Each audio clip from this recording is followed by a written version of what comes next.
In this tutorial, I'm just going to show you how to add a few features, extra features to your snowman. Okay, so what I'm going to do, zoom into his body region here. I'm going to trim these overlapping lines here. Now I'm going to put a blazer on him. I'll show you what I'd like something like the finished product to look like. Maybe something like that. That entirely up to you, what you decide to draw. Come up with your own one, with your own idea. I'm just going to show you how to use a range of tools. So now, to draw my little blazer shape here, I'm going to use my attach tool and I'm going to use a series of connected lines. That'll allow me to draw a series of lines that are all joined. I'm going to click off my attach tool, don't need that anymore. I'm going to trim these lines here. I can draw the shirt, the neck collar on a shirt. So again, I'm going to use my attach tool to snap to this line here.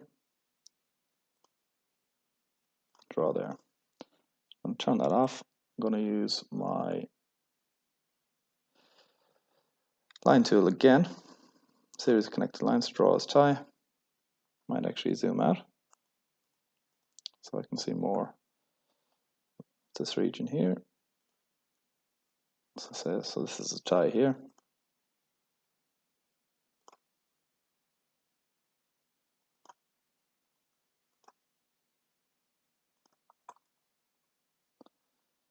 Now I can trim these lines here. Click here and here. Now another little nice feature that you can have is you can contour. Okay, so I can draw a contour parallel to a line. So let's say I leave it at 5 mil. I can make that a contour, make that a contour, make these two a contour. Now, by doing that, I need to make sure that I trim these overlapping lines.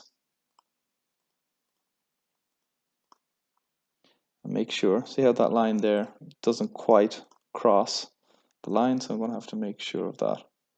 Use my line tool and extend that line out past. Otherwise, when I go to add color, it won't allow me to add color.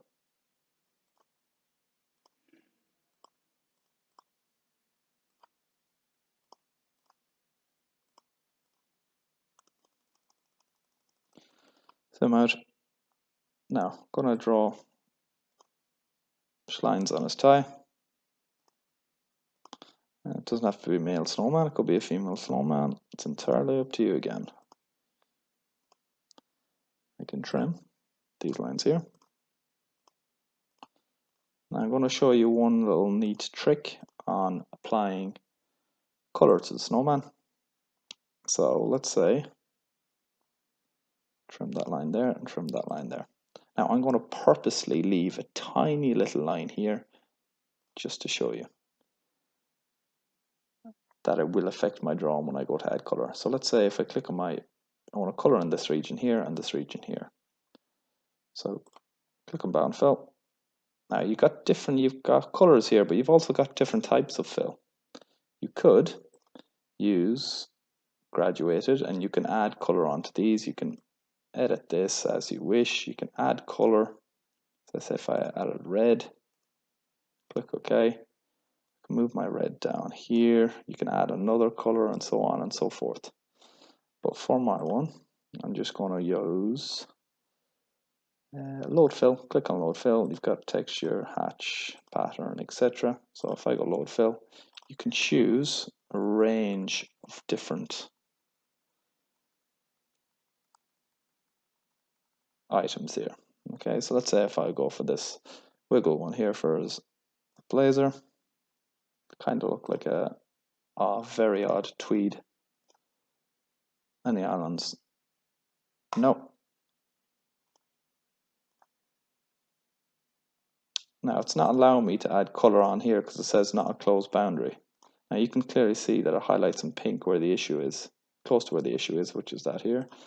Now if I delete that tiny little line there, any islands? Nope. It allows me to do that. Now actually what I could have done is I deleted these lines off and I could have actually used I noticed a hatch here.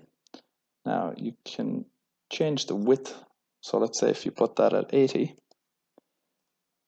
these would be a lot double the distance. So I'm just going to leave it at 40, see how that looks, and you can change it after if you want. You can change the angle as well.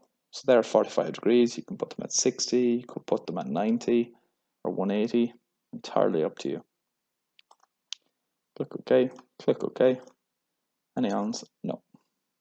And then I could color in between those ones there if I wanted. I can give a color to his shirt.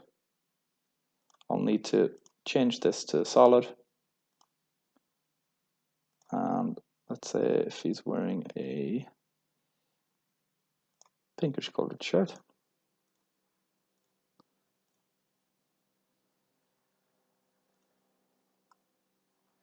Now, and you could, if you want, color in the hatched area here. You could also draw a hat on him. Okay, be creative. These are some examples which students have produced in the past. Have a go yourself.